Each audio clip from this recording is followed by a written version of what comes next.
Olá pessoal, tudo bem? Eu sou o professor Edenilson Moraes e estou aqui novamente com vocês para continuarmos o nosso estudo sobre a civilização da Antiguidade Clássica. Já falamos aí sobre o período monárquico e sobre o período republicano em Roma. Agora nós vamos abordar o período que é mais famoso, o período imperial em Roma.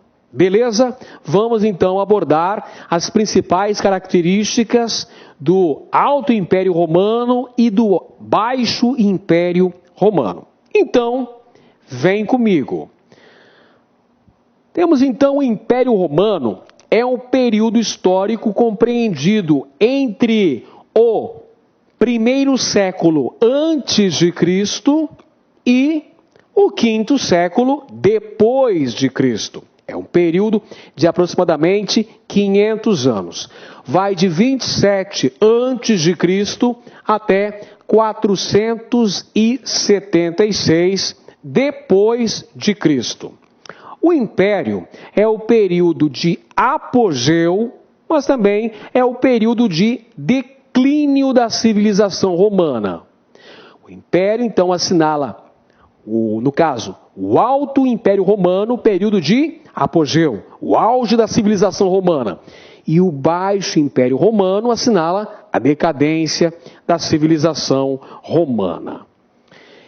Esse período histórico encontra-se subdividido em duas etapas, a saber, Alto Império Romano, período de auge, o apogeu de Roma. Baixo Império Romano, período de decadência, declínio, crise do Império Romano. Vamos lá. Começando com o Alto Império, período que vai do século I ao século III depois de Cristo. Professor, o que aconteceu durante o Alto Império Romano? Meu amigo, meu caro vestibulando, meu futuro universitário, eu digo para você que durante o Alto Império Romano nós tivemos o apogeu de Roma, a fase mais áurea do Império Romano, a fase de maior esplendor de Roma, que apresenta como características marcantes, do ponto de vista político, uma ditadura militar, um grande apoio do exército aos imperadores romanos, o que promoveu uma grande expansão militar, grandes conquistas territoriais para Roma. Do ponto de vista social, nós tínhamos uma hierarquia militar, uma ordem militarizada, uma estrutura social totalitária.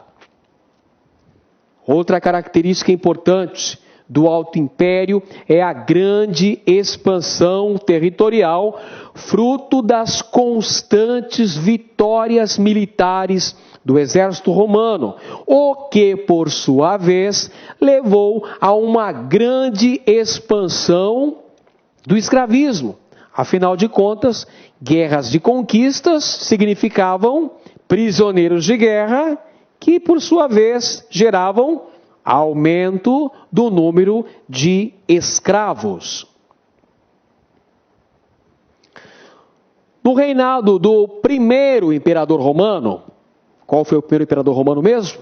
Augusto, Otávio Augusto. Nós tivemos a chamada Pax Romana, período de hegemonia militar romana. Quem implantou a Pax Romana foi Augusto, Otávio Augusto, primeiro imperador romano. Isso vale dizer então que no primeiro século da era cristã, nós tivemos a Pax Romana, uma grande expansão territorial, uma grande supremacia militar romana. Um outro traço importante do Alto Império Romano foi a criação da chamada política do pão Pão e Circo, que visava angariar apoio das massas populares, apoio da classe plebeia ao imperador romano. Portanto, é uma política de cunho populista e paternalista, que visava, evidentemente, promover o controle social, evitar a ocorrência de revoltas ou de greves em Roma, porque os plebeus, eles estavam empobrecidos, porque a mão de obra predominante neste contexto histórico era a mão de obra escrava. Então, não existia empregos para todos. Se não havia emprego para todos, havia muita gente desempregada. Havendo muita gente desempregada, poderia haver muita insatisfação social, poderia haver revoltas.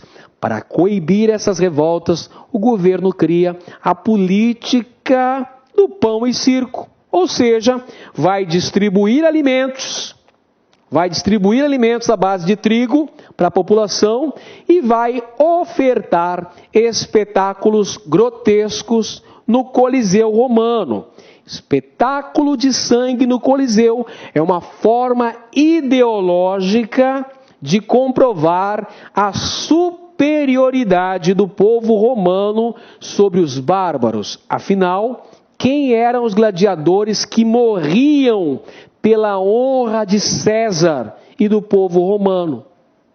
Exatamente, eram escravos, eram bárbaros, eram estes que morriam para o deleite, que morriam para a apreciação, para o divertimento, para o entretenimento dos romanos.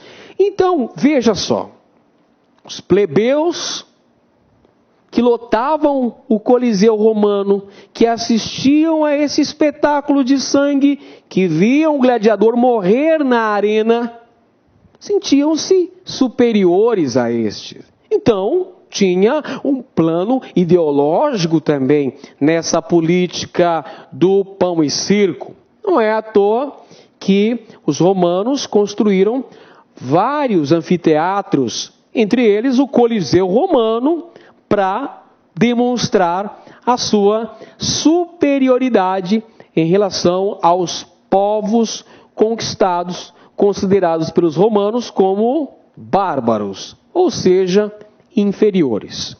Perfeito, meus amigos? Então anote aí, é a famosa política do pão e circo, com o estabelecimento do Coliseu Romano, local onde se realizavam as lutas de gladiadores ou mesmo as corridas de biga, a diversão do povo romano, essa política do pão e circo.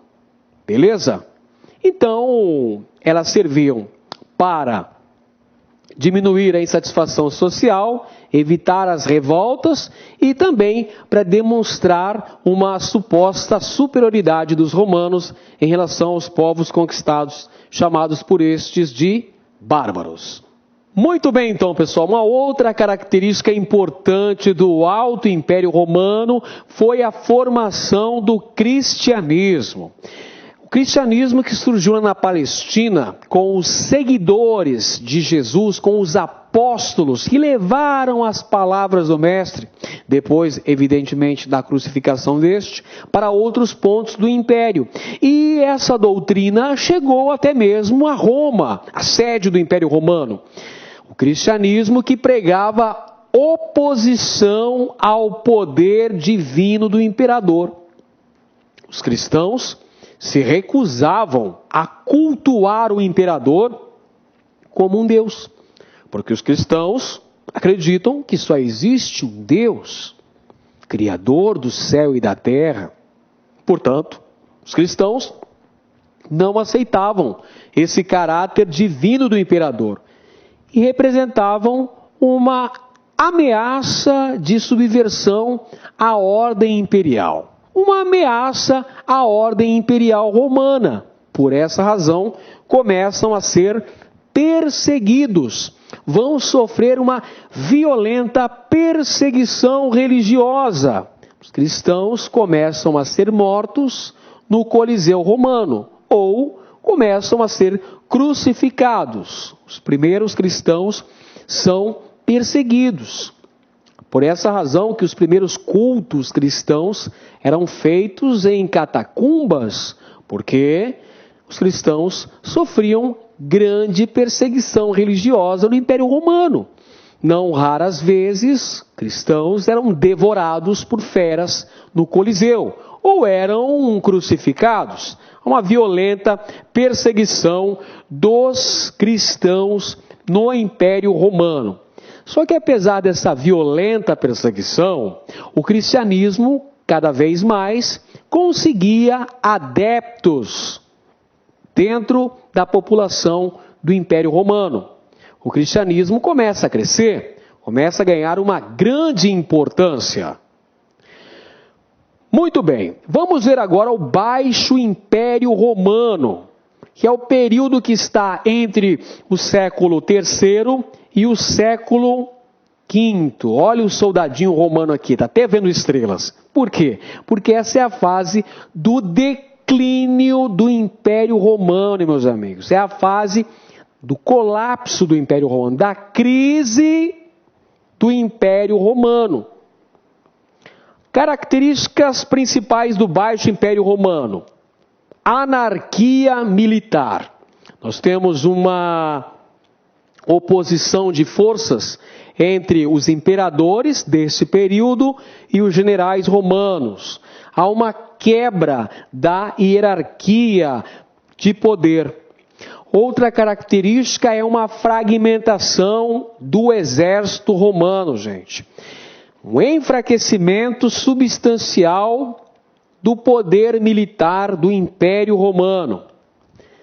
Outra importante característica do Baixo Império foi o fim do expansionismo territorial, ou seja, o fim das guerras de conquista. Roma deixou de conquistar novos territórios. Houve uma estagnação no processo de expansão territorial. E isso trouxe graves repercussões para o Império Romano. Trouxe, por exemplo, crise no colonialismo. As fronteiras deixaram de ficar protegidas diante de ameaças externas. E mais do que isso, o escravismo ficou extremamente prejudicado, porque sem novas guerras, sem novos prisioneiros, não existem novos escravos. Há uma crise no escravismo romano. Há uma crise na obtenção de novos escravos para Roma. Século III, 287, o imperador Diocleciano promoveu o chamado Édito Máximo, uma lei que estabelecia o tabelamento de preços dos produtos em Roma, uma tentativa de controlar a vertiginosa inflação que corroía o poder de compra da maioria da população. Esta lei não obteve o êxito esperado. Também nessa fase começa o colonato. O que vem a ser o colonato? É a substituição do trabalho escravo pelo trabalho servil. Diante da impossibilidade da obtenção de novos escravos, então surge uma nova modalidade de trabalho, o colonato, onde o proprietário da terra vai arrendá-la, exigindo o pagamento de tributos. Surge então o colonato. O trabalho escravo é gradativamente substituído pelo trabalho servil, com o pagamento de impostos pelo uso da terra e pela proteção militar. Nesse contexto, nessa época histórica, que as fronteiras do Império Romano não estão mais protegidas, que a violência nas cidades aumenta, ocorre um êxodo urbano. A população mais pobre vai em busca de proteção, em busca de trabalho nas vilas. As vilas eram grandes propriedades fortificadas, as vilas romanas. Nessas vilas romanas, essa população mais pobre, advinda da cidade, vai trabalhar em troca de proteção e vai pagar inúmeros tributos pelo uso da terra e pela proteção recebida. Temos então a fixação do trabalhador à terra, que é a base da servidão feudal. O período que vem depois da Antiguidade Clássica, depois do colapso do Império Romano, na Idade Média, predominou o feudalismo. E o feudalismo tem suas origens nesse período do Baixo Império Romano, que alguns historiadores chamam de Antiguidade Tardia, com o sistema do colonato, meus amigos, das vilas romanas. É a base da servidão feudal. Nessa época de crise, é claro que uma ideologia que pregava que todos são iguais perante Deus, ganha milhares de adeptos. Na fase de crise do Império Romano, tivemos uma expansão do cristianismo. Tanto é que em 313, o imperador Constantino aprovou o Edito de Milão, uma lei que estabeleceu liberdade de culto aos cristãos no Império Romano. E, posteriormente, já no ano de 379, um outro imperador romano, de nome Teodósio, estabeleceu o Edito Tessalônico, lei na qual se deu a criação da Igreja Católica Apostólica Romana. Perceba aí a nomenclatura da Igreja Católica Apostólica Romana, que passa a ser a religião oficial de Roma. Você percebeu? De perseguidos que os cristãos foram no início do Império Romano, aqui no Baixo Império Romano, eles passam a ser a religião oficial do Estado romano. E o imperador assume a função de chefe político e chefe religioso. É o chamado cesaropapismo. O imperador é ao mesmo tempo chefe político do Império Romano e papa, chefe religioso da Igreja Católica Apostólica Romana. Este é o chamado cesaropapismo.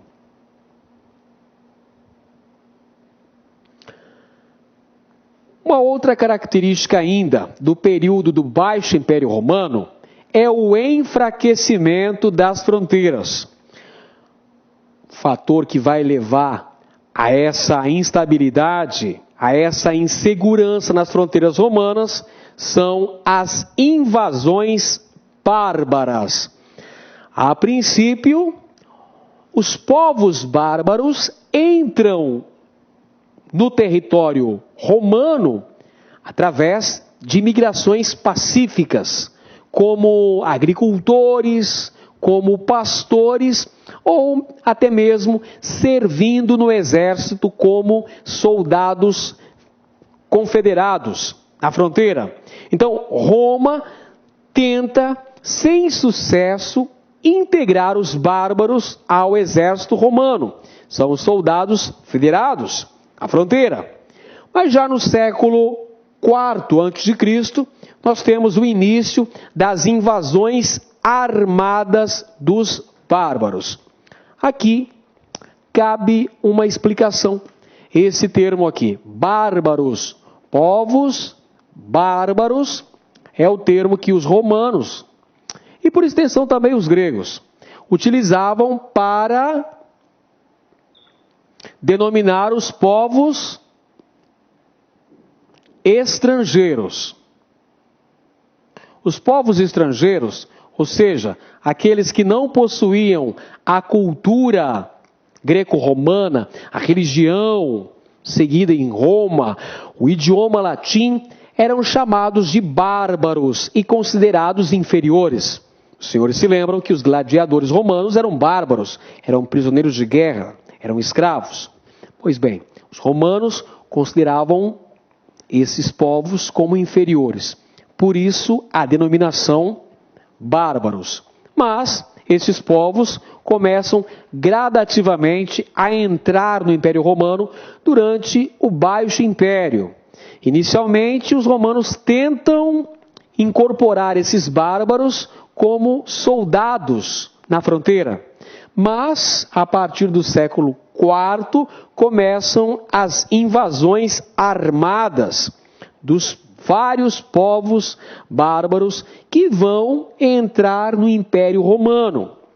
Bem, um dos fatores causadores dessa massiva invasão bárbara ao território romano foram as pressões feitas pelos hunos. Os hunos, sob a liderança de Átila, o huno, vão para cima dos povos bárbaros, que fugindo do flagelo de Deus, vão entrar no Império Romano. Os povos germânicos, genericamente chamados de bárbaros, entram no Império Romano a partir do século IV depois de Cristo. Esses povos invasores são hunos, ostrogodos, visigodos, vândalos, úmbrios, érulos, anglos, saxões, francos, alamanos, todos esses aí, povos bárbaros. E o alvo das invasões são as cidades desprotegidas do ponto de vista militar. Então essas invasões bárbaras acabam contribuindo para o aumento do êxodo urbano em Roma. Acabam contribuindo para o aumento do processo de ruralização da sociedade no Império Romano. Como influências bárbaras importantes, nós temos o processo de fragmentação política, ou seja, a maioria desses povos germânicos não possuíam uma noção de Estado. Eles eram organizados de forma descentralizada, organizados em grupos clânicos, em tribos. Não possuíam centralização política e possuíam uma agricultura de subsistência. Eram as principais características do ponto de vista econômico lá em Roma, meus queridos. E nós temos ainda uma relação de comitatus, que é outra herança importante dos povos germânicos. Então você tem a base da relação de suzerania e vassalagem, que constituiu um dos eixos norteadores do feudalismo, vem da herança cultural dos povos bárbaros, dos povos germânicos que invadiram e ocuparam o Império Romano e contribuíram de forma significativa para a derrocada deste. Nós temos aqui, meus amigos, relação aí que vai se estabelecer durante a Idade Média, durante o feudalismo. Relações de suzerania e vassalagem. O suzerano é aquele que doa o benefício, doa a propriedade de terras. E o vassalo é aquele que recebe a propriedade da terra, devendo em troca apoio militar e fidelidade ao seu suzerano. Isso vem de uma herança cultural dos povos bárbaros que invadiram o Império Romano. Bem, em 395, o imperador romano Teodósio resolveu dividir o Império Romano entre seus dois filhos, criando então o Império Romano do Ocidente com capital em Roma, um império em crise, sofrendo invasões, e criou também o Império Romano do Oriente, com capital na cidade de Constantinopla. A propósito, com ausência de crise interna, que consegue repelir as invasões. Então, o imperador Teodósio resolveu dividir o império entre seus dois filhos, Honório e Acádio. Então, surgiram o Império Romano do Ocidente, capital em Roma, enfrentando séria crise interna, enfrentando as invasões bárbaras. E o Império Romano do Oriente, com capital em Constantinopla, antiga Bizâncio, Constantinopla fundada por Constantino, uma região que não apresentava uma crise interna, que conseguiu repelir as invasões bárbaras. Aí está, no mapa nós temos uma visão mais específica do que estamos falando. Império Romano do Ocidente, capital Roma, está em crise, muita instabilidade, invasões romanas, invasões germânicas, invasões bárbaras. Império Romano do Oriente, capital antiga Bizâncio, Constantinopla, atual Istambul, livre de instabilidade interna, que consegue rechaçar as investidas dos povos bárbaros. O Império Romano do Oriente perdurou até o século XV, perdurou mais 10 séculos em relação ao Império Romano do Ocidente, que caiu ainda no século V depois de Cristo. A queda do Império Romano do Ocidente ocorre em 476, quando Odoacro destituiu o último imperador do Império Romano do Ocidente, Rômulo Augustus. É o fim da civilização romana, que vai ter início o processo da Idade Média. Mas os romanos deixam uma série de heranças culturais, um grande legado cultural romano. Por exemplo, na língua, o latim. A língua, o idioma que deu origem a vários idiomas, as chamadas línguas neolatinas, o português, o espanhol, o francês, o romeno. Por exemplo, temos a maior contribuição da civilização romana, meus amigos, foi sem dúvida o direito. O direito romano, que serve de base, que serve de princípio basilar para muitos códigos de leis, surgiu lá em Roma. O direito romano, a lei das 12 tábuas, as primeiras leis escritas em Roma, grande herança, o grande legado cultural de Roma, evidentemente, é o direito. Na arquitetura, grandes construções, aquedutos, vias, anfiteatros, o Coliseu Romano, grandes construções. Temos até hoje as ruínas do Coliseu em Roma. Os arcos de triunfo que eram construídos para homenagear as grandes conquistas militares romanas. E na religião, nós temos o cristianismo, que acabou se tornando a religião oficial do Império Romano e deu origem ao catolicismo, importante religião praticada durante o período subsequente, que foi o período medieval.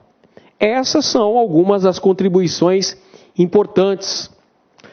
Ainda tratando da questão cultural, nós temos aí a língua, o latim, o direito, com a lei das 12 tábuas, arquitetura, religião. Inicialmente era uma religião adaptada dos gregos, ou seja, os romanos inicialmente eram politeístas. Eles adotaram o culto religioso dos gregos. Posteriormente, acabaram adotando o cristianismo, o catolicismo, como religião oficial. Pois bem, meus amigos, então vimos aí as características principais do período do Império Romano. O Alto Império Romano, período de apogeu, né? O Alto Império Romano é o período de apogeu do Império Romano, o período de auge da civilização romana.